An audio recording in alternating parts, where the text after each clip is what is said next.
बहुत ही बेहतरीन चैप्टर की शुरुआत करेंगे जिनका नाम है साथियों गति। इंग्लिश में इसे कहते हैं मोशन। एक वर्ड और आएगा साथियों जिसका नाम है विराम।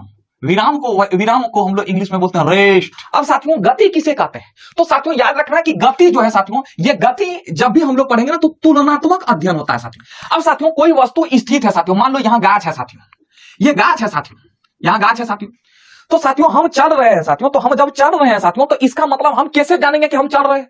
हम में गति हो रहा है साथियों। तो याद रखना साथियों कि दुनिया में हर चीज गतिशील है साथियों, दुनिया में हर चीज गतिशील है साथियों। हम भी गतिशील है साथियों, हम भी गतिशील है साथियों। क्यों? क्योंकि हम पृथ्वी पर है साथियों, और पृथ्वी क्या है साथियों? गतिशील है। तो दुनिया में जितने भी चीज होते हैं साथियों, चाहे वो सजीव हो चाहे निर्जीव हो साथियों, वो क्या है साथियों? गतिशील है। तो साथियों हम गतिशील है साथियों, तो हमें कैसे पता होगा साथियों? तो हम देखते हैं साथियों अगल बगल के स्थिर वस्तु को। जब देखते हैं कि कोई वस्तु स्थिर हो, उसी के सापेक्ष में हम लोग देखते हैं कि हम जब वो कोई वस्तु स्थिर है, ये मान लो ये बोर्ड है साथियों, ये स्थिर है, और स्थिर है तो ये यही एक जगह है साथियों। ये समय के साथ अपना स्थिति परिवर्तन हो रहा है क्या? ये एक ही जगह खड़ा है और हम क्या कर रहे हैं? समय के साथ अपनी अवस्था स्थिति में बदल रहे हैं साथियों। तो हम में क्या हो गया साथियों? गति हो गया साथियों। तो हम क्या है साथियों? मान लो ये गाछ है साथियों, ये मान लो गाछ है साथियों, गाछ खड़ा है, गाछ खड़ा है साथियों। तो गाछ जब खड़ा है साथियों तो हम अपना तुलना हम अपना तुलना किससे कर रहे हैं? पेड़ से कर रहे हैं। तो पेड़ खड़ा है साथियों, तो हम इसलिए गति कर रहे हैं कि पेड़ स्थिर है और हम जो है अपने अवस्था में परिवर्तन हो रहे हैं साथियों। तो इसलिए हम क्या हो जाते हैं साथियों? हम गति कर रहे होते हैं। जबकि साथियों ये क्या हो रहा था साथियों? ये क्या, यानी कि हम गति इसलिए कर रहे हैं साथियों क्योंकि हम इससे तुलना किए साथियों। अब एक बात, मेरी बात को ध्यान से समझना साथियों, हम भी चल रहे हैं साथियों और एक आदमी और चल रहा, मान लो गाछ, मान लो संजोग से ही चलने वाला गाछ रहे साथियों, ये भी चल रहा होता साथियों। क्या हमें पता चलता साथियों? जिस तरह आप ट्रेन पर बैठे हैं साथियों और बगल वाला भी ट्रेन है साथियों, वो भी गति में है साथियों, और आप भी गति में, ये भी ट्रेन चल रही, ये भी ट्रेन चल रही साथियों, पता ही नहीं चलता साथियों कि हम लोग चल रहे हैं। पता ही नहीं चलता है कि हम लोग चल रहे हैं साथियों, हम लोग गति कर रहे होते हैं साथियों। लेकिन हम लोग तो पर भी गति में होते हैं साथियों। जैसे साथियों हम लोग एरोप्लेन से, फ्लाइट से जा रहे होते हैं साथियों, जब फ्लाइट से जा रहे होते हैं साथियों ऊपर, और ऊपर जाते हैं साथियों तो हमें बादल दिखता ही नहीं है साथियों, क्योंकि हम लोग ऊपर, बादल से ऊपर चलते हैं साथियों, तो हमें वहां कोई चीज दिखता ही नहीं है साथियों। तो इसलिए हमें पता ही नहीं चल रहा होता कि हम चल रहे होते हैं साथियों। जैसे आप बाइक से जा रहे होते हैं साथियों, तो जब बाइक से जा रहे होते हैं साथियों तो इसलिए आप गतिशील है, तो अगल बगल का चीज स्थिर है, तो आप इसलिए देख रहे हैं कि आपका समय के साथ आपका स्थिति में परिवर्तन हो रहा है। तो इसलिए आप क्या हो रहे हैं साथियों? गति में है। हम जिससे तुलना करेंगे, हम अपना गति किससे तुलना करेंगे? ये खड़ा पेड़ से, खड़ा पेड़ से, स्थिर पेड़ से, तो इसको बोलेंगे संकेत बिंदु। हम जब किसी से तुलना करते हैं, जैसे हम जो है ना, हम जो है श्याम से, तो हम किससे तुलना किए? श्याम से, तो श्याम को क्या बोलेंगे? संकेत बिंदु। जब साथियों जब दूसरे वस्तु की तुलना में जब अपना स्थान बदलता है, दूसरे वस्तु की तुलना में जब मेरा स्थान बदलता है, तब उसे हम लोग क्या बोलेंगे साथियों? गति। हम लोग क्या कहेंगे साथियों? गति। और जिसका स्थान ना बदले उसे हम लोग क्या बोलेंगे साथियों? विराम, रेस्ट। क्या साथियों हम गति में, मेरा स्थान बदल रहा है साथियों, लेकिन साथियों इस पेड़ का स्थान बदल रहा है क्या साथियों? तो हम गति में है और ये पेड़ क्या है साथियों? रेस्ट में है, विराम में है। तो जब दूसरे वस्तु की तुलना में साथियों, जब दूसरे वस्तु की तुलना में जब अपना मेरा स्थान बदलता है, जब अपना स्थान बदलता है, उस ससुरे को हम लोग बोलते हैं मोशन। साथियों जब भी मोशन होगा साथियों तब भी स्थान बदलेगा। मोशन तभी होगा साथियों जब उसका स्थान बदलेगा। मोशन तब तक नहीं होगा साथियों जब तक स्थान नहीं बदलेगा। हम खड़ा है क्या मोशन में है? बिल्कुल नहीं है साथियों, बिल्कुल नहीं है। मेरा स्थान जैसे बदल गया साथियों, यानी कि हम में गति आ गया साथियों। तो साथियों याद रखना कि मोशन तभी कहेंगे साथियों जब मेरा स्थान बदलेगा। एक चीज के रिस्पेक्ट में दूसरे चीज का पोजीशन बदलना, स्थिति बदलना, उसी को हम लोग क्या बोलते हैं साथियों? मोशन कहते हैं। मोशन क्या होता है? हमेशा दूसरे पर निर्भर होता है। जब हम गति कर रहे हैं तो हम क्या करेंगे? वह कुछ लंबाई तय करेगा कि नहीं? जैसे हम गति में है साथियों, तो हम गति में है साथियों, तो हम कुछ लंबाई तय करेंगे कि नहीं? हम कुछ लंबाई तय करेंगे कि नहीं, या दूरी तय करें? हम कुछ लंबाई तय करेंगे कि नहीं साथियों? तो इसी लंबाई को तय करना क्या कहलाता है साथियों? दूरी। इंग्लिश में बोलते हैं डिस्टेंस। ठीक है। जब कोई व्यक्ति गति होगा साथियों तो वो दूरी या लंबाई तय करेगा साथियों, और इसी लंबाई को तय करना क्या कहलाता है साथियों? दूरी कहलाता है। जितना लंबाई तय किया उसी को हम लोग क्या बोलेंगे साथियों? दूरी कहेंगे। यानी कि साथियों हम कह सकते हैं दूरी किसे कहते हैं? तो किन्हीं दो बिंदु के बीच की लंबाई को, किन्हीं दो बिंदु के बीच की लंबाई को साथियों, किन्हीं दो बिंदु के बीच की लंबाई को क्या कहते हैं साथियों? बीच की लंबाई को क्या कहते हैं साथियों? दूरी कहते हैं। अच्छा एक बात कहते हैं साथियों कि ये क्या दूरी कभी शून्य हो सकता है क्या? साथियों नहीं हो सकता है, क्योंकि साथियों जैसे मान लो हम कहें कि ये मेरा घर है साथियों, ये मान लो साथियों अपन का स्कूल है साथियों, ये अपन का स्कूल है साथियों। तो साथियों यहां से यहां कुछ तो लंबाई तय करेगा। तो साथियों कभी भी लंबाई कभी शून्य तो हो ही नहीं सकता साथियों। कैसे शून्य होगा साथियों? अगर मान लो अगर हमारा घर के बगल में ही स्कूल रहे साथियों, तो पर भी हमको घर से यहां जाना पड़ेगा कि नहीं साथियों? लंबाई तो होगा ही होगा साथियों, दूरी होगा ही होगा साथियों। ये दूरी कभी शून्य नहीं हो सकता साथियों। क्या साथियों दूरी धनात्मक होगा या ऋणात्मक होगा मित्रों? दूरी क्या होगा साथियों? दूरी पॉजिटिव होता है। पूछो क्यों साथियों? फिजिक्स में याद रखना, फिजिक्स में आगे आए इसको पॉजिटिव, पीछे गए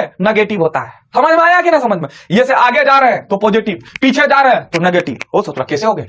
आगे जा रहे हैं तो पॉजिटिव, पीछे जा रहे हैं साथियों नेगेटिव। इसी को फिजिक्स में पॉजिटिव और नेगेटिव कहते हैं। मोशन के चैप्टर में पॉजिटिव और नेगेटिव किसको कहेंगे समझा?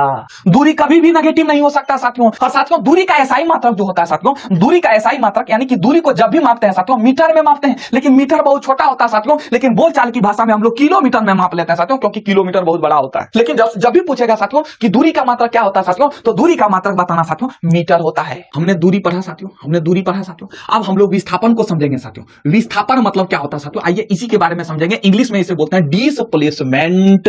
ये हमारा घर है साथियों, ये अपन का घर है, ये अपन का स्कूल है साथियों, ये अपन का स्कूल है। मान लो हमारे घर से इधर आया, इधर से घूम के इधर स्कूल आया साथियों, यहां स्कूल इधर घूम के आया साथियों। ये क्या हो गया साथियों? दूरी हो गया। विस्थापन क्या कहता है? हमारे घर से स्कूल के शॉर्टकट रास्ता को साथियों, शॉर्टकट रास्ता को साथियों, शॉर्ट रास्ता को क्या बोलते हैं साथियों? शॉर्ट रास्ता को क्या बोलते हैं साथियों? विस्थापन। बस यही समझना है मित्रों, यही समझना है, इससे ज्यादा नहीं समझना है साथियों। ये बोलता है कि रे कुछ हम नहीं जानते हैं, तो यहां बोला कि घर से स्कूल के बीच की न्यूनतम दूरी कितना होगा। ये देखो अब यहां ससुरा चाहे इस घर और स्कूल के बीच में घर काहे न बनाओ, यहां तोड़ के रास्ता निकालो। और जब तोड़ के ये शॉर्टकट रास्ता निकालेगा साथियों, इसी को बोलते हैं, क्या बोलते हैं साथियों? विस्थापन कहते हैं। तो साथियों हम कह सकते हैं कि दो बिंदुओं के बीच साथियों न्यूनतम दूरी को या न्यूनतम लंबाई को साथियों, न्यूनतम दूरी को क्या बोलते हैं साथियों? विस्थापन कहते हैं। अब एक बात पूछते हैं साथियों, विस्थापन सदिश है या अदिश है? विस्थापन क्या है साथियों? सदिश है साथियों, याद है ना? याद है ना वो? ठीक है, तो विस्थापन क्या है? सदिश है साथियों। और सदिश जिसमें होगा साथियों उसमें दिशा होगा साथियों। यानी कि देख रहे हो ना, घर से दिशा है, लेकिन दूरी में कोई दिशा था साथियों। दूरी हम घर से स्कूल इधर से भी जा सकते हैं साथियों, इसका कोई निश्चित दिशा नहीं है साथियों, जबकि विस्थापन की एक निश्चित दिशा है। आई मेरी बात समझ में साथियों? तो विस्थापन क्या है साथियों? एक सदिश राशि है। विस्थापन क्या है साथियों? एक सदिश राशि है जो क्या करता है? दो बिंदुओं के बीच की न्यूनतम दूरी को क्या कहते हैं? विस्थापन। यानी कि हम कह सकते हैं साथियों कि आदमी क्या होगा साथियों? दूरी तो ज्यादा बड़ा होता है साथियों। यानी कि हम कह सकते हैं साथियों कि दूरी से छुटकारा पाने के लिए वैज्ञानिकों ने किसका आविष्कार किया साथियों? विस्थापन का आविष्कार किया। दूरी से छुटकारा पाने के लिए साथियों दशरथ मांझी ने साथियों पहाड़ तोड़ दिया। तोरा क्या लगता है? नहीं लौटेंगे, जब तक तोड़ेंगे नहीं तब तक छोड़ेंगे नहीं। हम आपसे पूछ सकते हैं, क्या विस्थापन धनात्मक हो सकता है? क्या साथियों विस्थापन धनात्मक हो सकता है साथियों? यस माय डियर, धनात्मक हो सकता है, ऋणात्मक भी हो सकता है साथियों, शून्य भी हो सकता है। अब साथियों मान लो एक लड़का ए है साथियों, मान लो एक लड़का इस बिंदु से चला साथियों, इस बिंदु से चला साथियों, और फिर यहीं आकर लौट गया साथियों, इसी बिंदु पर आकर लौट गया। जानते हो फिजिक्स कहता है, विस्थापन कहता है कि कुछ चला ही नहीं है साथियों। ये भले दूरी तय किया है साथियों, लेकिन विस्थापन कुछ नहीं तय किया है साथियों। क्योंकि विस्थापन किसे कहते हैं साथियों? शॉर्टकट रास्ता को। क्योंकि साथियों जहां से आया था वहीं चला गया। का विस्थापन कहता है कि अगर तुमको जाना ही था तो फिर यहाँ आया, यहाँ लौट कर काहे रे? वो फिजिक्स का नियम कुछ नहीं समझता, तुम चाहे कितना थको। अगर कोई आदमी यहीं से चला और यहीं से फिर लौट आया तो बोलता है कि विस्थापन उसका 0 होगा, लेकिन दूरी उसका कुछ होगा साथियों, दूरी 10 किलोमीटर होगा साथियों, लेकिन विस्थापन उसका 0 होगा। समझा? ये साउथ वाला मूवी वाला बात मारेगा उठा के धूम, तो ससुरा जैसे मारेगा उधर से आ जाएगा, फिर उड़ जाएगा, आ जाएगा पीछे। यानी कि उसका विस्थापन प्लस में था साथियों, जैसे मारा फिर प्लस में हुआ, और फिर उसको हाथ ऐसे खींचा तो फिर उधर से आ गया तो नेगेटिव में हो गया साथियों। तो यानी कि साथियों वहां विस्थापन का साथियों धुआं उड़ गया साथियों। विस्थापन धनात्मक भी हो सकता है, ऋणात्मक भी हो सकता है, शून्य भी हो सकता है। विस्थापन का भी ऐसा ही मात्रक मीटर होता है मित्रों, विस्थापन का भी ऐसा ही मतलब मीटर होता है साथियों। विस्थापन कब शून्य होता है साथियों? जब कोई वस्तु उसी स्थान पर लौट कर आती है साथियों, जब कोई वस्तु उसी स्थान पर लौट कर आती है साथियों, तब विस्थापन क्या होता है साथियों? यहाँ विस्थापन क्या हुआ था साथियों? शून्य हुआ। शून्य कब होता? जब कोई वस्तु साथियों उसी जगह पर चली और उसी जगह पर लौट कर वहीं आ गई साथियों। जब कोई वस्तु लौट कर एक उसी जगह पर आ गई तो विस्थापन क्या हो जाएगा साथियों? शून्य हो जाएगा। जब कोई वस्तु वृत्तीय पथ पर पूर्ण चक्कर लगाएगी साथियों, वृत्तीय पथ पर पूर्ण चक्कर लगाएगा साथियों, तो उस समय विस्थापन क्या होगा, 0 होगा। मान लो एक वस्तु है साथियों, यहां से चला और फिर यहीं पहुंच गया साथियों, वृत्ताकार पथ पर इस जगह पर चला और इसी जगह पर फिर पहुंच गया साथियों, फिर चला फिर इसी जगह पर पहुंच गया साथियों, तो विस्थापन क्या हो जाएगा साथियों, शून्य हो जाएगा। क्योंकि विस्थापन कहता है जब तुमको लौटना ही था तो गया काहे था, तो इसलिए विस्थापन क्या होगा साथियों, यहां क्या हो जाएगा साथियों, शून्य हो जाएगा। और साथियों जब कोई वस्तु विरामावस्था में हो, जब कोई वस्तु विरामावस्था में हो साथियों, जब कोई वस्तु खड़ा हो साथियों, एकदम विराम की अवस्था में साथियों, तो पर विस्थापन क्या होगा साथियों, शून्य हो जाएगा। अब अगला समझते हैं साथियों चाल को। और वो वाला चाल चलन नहीं, चाल वाला चाल चलन नहीं साथियों, नहीं बोलते तुम्हारा चाल बल्ले बल्ले तेरे रूप बल्ले बल्ले, वो वाला चाल नहीं साथियों, एक चाल अलग होता है फिजिक्स में साथियों। साथियों चाल किसे कहते हैं, और इसी से एक मिलता जुलता वर्ड है साथियों जिसका नाम है वेग। वेग को इंग्लिश में बोलते हैं वेलोसिटी। वेग को इंग्लिश में क्या बोलते हैं साथियों, वेलोसिटी। ठीक है, वेग को क्या बोलते हैं साथियों, वेलोसिटी। आम बोलचाल की भाषा में दोनों एक ही होता है साथियों, हम लोग दोनों एक्चुअली में हम लोग दोनों एक ही मान लेते हैं, चाल भी एक है और वेग भी एक है। लेकिन साथियों हम लोग अक्सर चाल का ही प्रयोग करते हैं, कहते हैं कि नहीं उसका चाल कितना था, तो 1 सेकंड में वो 20 किलोमीटर गया, कहते हैं कि नहीं 20 किलोमीटर पर सेकंड, 30 किलोमीटर पर सेकंड या 3 किलोमीटर पर सेकंड। हम लोग वेग का प्रयोग नहीं करते हैं साथियों, वेग का प्रयोग नहीं करते हैं साथियों। अब वेग और चाल में क्या डिफरेंस है साथियों, आइए इसी के बारे में बताते हैं। सबसे पहले चाल किसे कहते हैं साथियों, तो 1 सेकंड में किसी भी वस्तु, 1 सेकंड में किसी भी वस्तु द्वारा 1 सेकंड में तय की गई दूरी को साथियों, 1 सेकंड में तय की गई दूरी को क्या बोलते हैं साथियों, चाल कहते हैं। जैसे साथियों एक गाड़ी साथियों, एक गाड़ी की चाल साथियों, एक गाड़ी की चाल 5 किलोमीटर पर सेकंड है, 5 किलोमीटर पर आवर है साथियों। 1 घंटा में कितना जा रहा है साथियों, 5 किलोमीटर, यानी कि पर आवर मतलब पर मतलब 1 होता है, आवर मतलब घंटा होता है। 1 घंटा में कितना जा रहा है साथियों, 5 किलोमीटर। अब साथियों ये किलोमीटर या हम सेकंड बोले, यानी कि हम कह सकते हैं कि 1 सेकंड में 5 किलोमीटर। अब साथियों अब यहां हम क्या लिए हैं साथियों, चाल लिए हैं, तो चाल हम बोले कि 1 सेकंड में, तो 1 सेकंड में अगर मान लो साथियों ये 500 मीटर 500 किलो या मान लो 5 किलोमीटर जाएगा साथियों। मान लो साथियों एक गाड़ी की चाल है साथियों, 1 सेकंड में 5 किलोमीटर जाता है साथियों, तो जितना 1 सेकंड में दूरी तय करेगा साथियों उसी को हम लोग क्या बोलेंगे, चाल बोलेंगे साथियों। अच्छा एक बात बताओ, इसमें ये पता चल रहा है कि गाड़ी किधर जाएगा, पता चल रहा है, यानी कि कहने का अर्थ यह है साथियों कि इसमें दिशा नहीं है साथियों। अब इसको हम ऐसे लिख सकते हैं साथियों कि चाल बराबर साथियों, चाल अब ध्यान से समझना, 1 सेकंड में तय की गई दूरी को, यानी कि 1 सेकंड, सेकंड क्या किसका मात्रक है साथियों, समय का मात्रक है, तो 1 सेकंड में तय की गई दूरी को साथियों, दूरी कहां लिखेंगे, ऊपर में लिखेंगे साथियों। तो दूरी क्या होता है साथियों, किलोमीटर या मीटर में जिसमें मापना है साथियों, तो चाल बराबर क्या होता है साथियों, दूरी बटे समय होता है साथियों। चाल बराबर क्या होता है साथियों, दूरी बटे समय, और दूरी का एसआई मात्रक क्या होता है साथियों, मीटर, और समय का एसआई मात्रक क्या होता है साथियों, सेकंड होता है। तो हम लिख सकते हैं मीटर पर सेकंड किसका एसआई मात्रक होता है, चाल का। अब इसको हम ऐसे भी लिख सकते हैं साथियों, सेकंड के ऊपर मैंने कुछ तो 1 है कि नहीं, है कि नहीं, बताओ मित्रों, है कि नहीं, बताओ यार, कुछ नहीं बोल रहे हो। अब इसको हाँ बोलो ना, है कि नहीं, बोलो हाँ। अब इसको साथियों जब हम ये सेकंड के ऊपर में 1 है साथियों, तो इसको जब हम ऊपर लिखेंगे, ऊपर ले जाएंगे साथियों, तो s -1 होगा कि नहीं, बताओ मित्रों, होगा कि नहीं।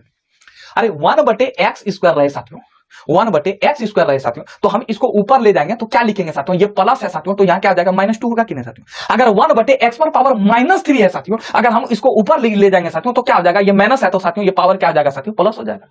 समझ रहा कि नहीं, तो साथियों यहां नहीं कुछ तो +1 था साथियों, इसको ऊपर ले गए साथियों, क्या होगा, ms पर पावर -1। अब अगर मान लो साथियों इसका विमीय सूत्र लिखने बोलेगा साथियों, तो विमीय सूत्र क्या होता है साथियों, मीटर, दूरी का विमीय सूत्र क्या होता है बताओ, दूरी को हम लोग किससे डिनोट करते थे विमीय सूत्र में, अरे एल से डिनोट करते थे कि नहीं, कोई कुछ बोल ले रहा है यार। समय को किससे डिनोट करते थे साथियों, टी से, LT हो गया साथियों, और यहाँ क्या है साथियों, -1 है तो यहाँ -1, और ब्रैकेट में क्या करते थे साथियों, घेर देते थे साथियों। तो विमीय सूत्र ये हो गया साथियों, और इनका एसआई मतलब मीटर पर सेकंड हो गया साथियों। विमीय सूत्र कैसे निकलता पहला क्लास में ही बता चुके हैं। यानी कि हम एक बात तय हो गया साथियों कि इसमें दूरी तो होगा साथियों, लेकिन दूरी के साथ क्या नहीं है साथियों, दिशा नहीं है साथियों। जब दूरी के साथ दिशा ना होना साथियों तो उसे हम लोग चाल कहेंगे। 1 सेकंड में जितना दूरी तय करेगा उसे चाल कहते हैं, लेकिन किस दूरी में तय करेगा साथियों ये कोई दिया नहीं है साथियों, तो उसे तब हम लोग उसे चाल कहेंगे साथियों। अब इसमें क्या है साथियों, वेग किसे कहेंगे साथियों, इसमें भी वही परिभाषा होगा साथियों, 1 सेकंड में साथियों निश्चित दिशा में साथियों, 1 सेकंड में साथियों निश्चित दिशा में साथियों,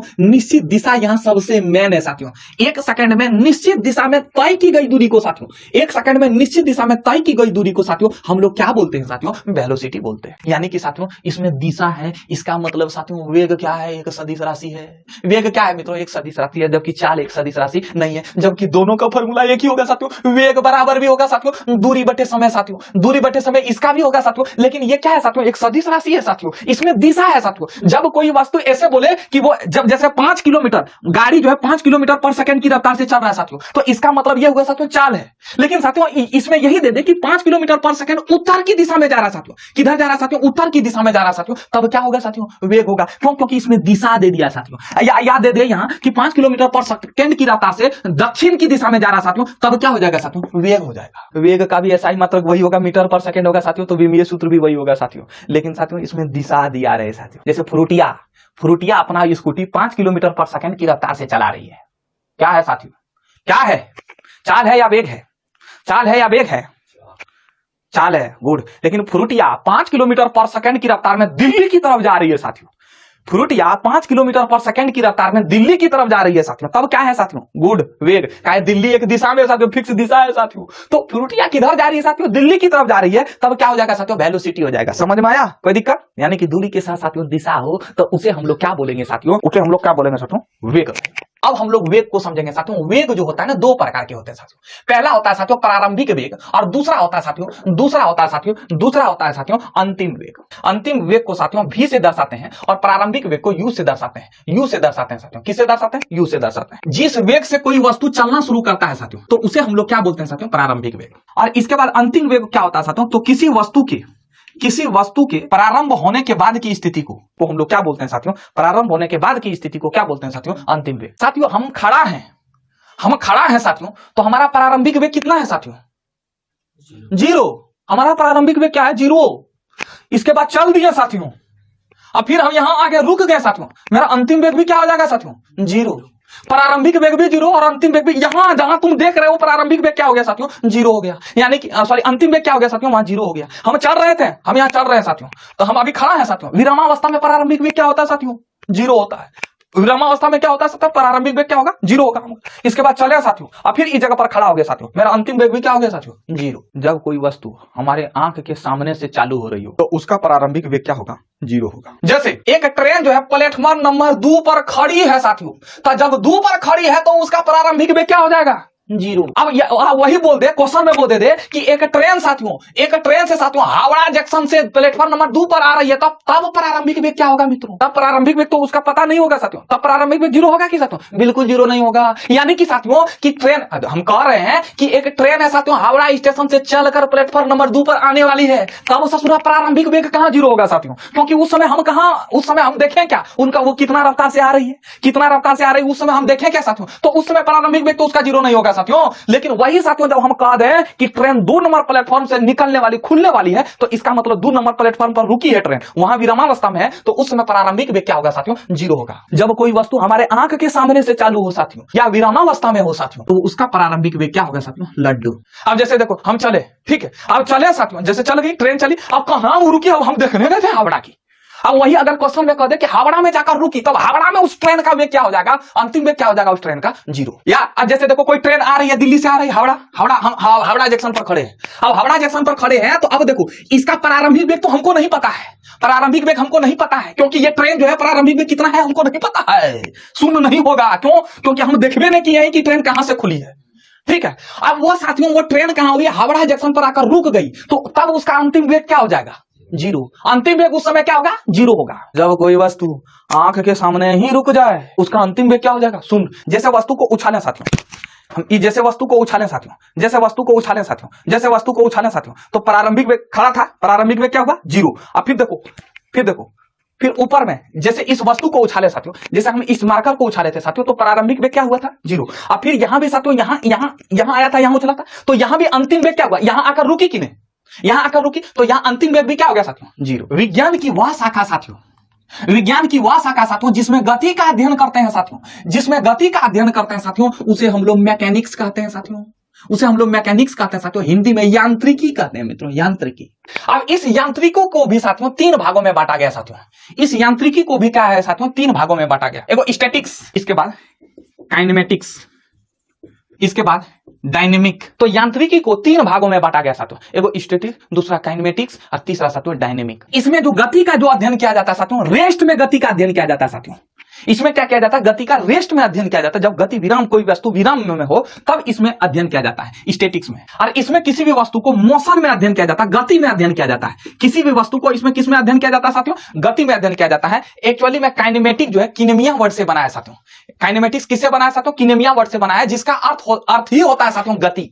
तो साथियों इसमें काइनेमेटिक्स में साथियों गति, किसी भी वस्तु के गति का अध्ययन किया जाता है साथियों। डायनामिक में साथियों गति उत्पन्न होने वाले कारणों का अध्ययन किया जाता है साथियों। इसमें क्या हो जाता है साथियों, गति उत्पन्न होने वाले कारणों का अध्ययन किया जाता है। गति उत्पन्न होने वाले कारणों का अध्ययन किया जाता है साथियों। मिलते हैं फिर आगे की क्लास में। Okay my dear.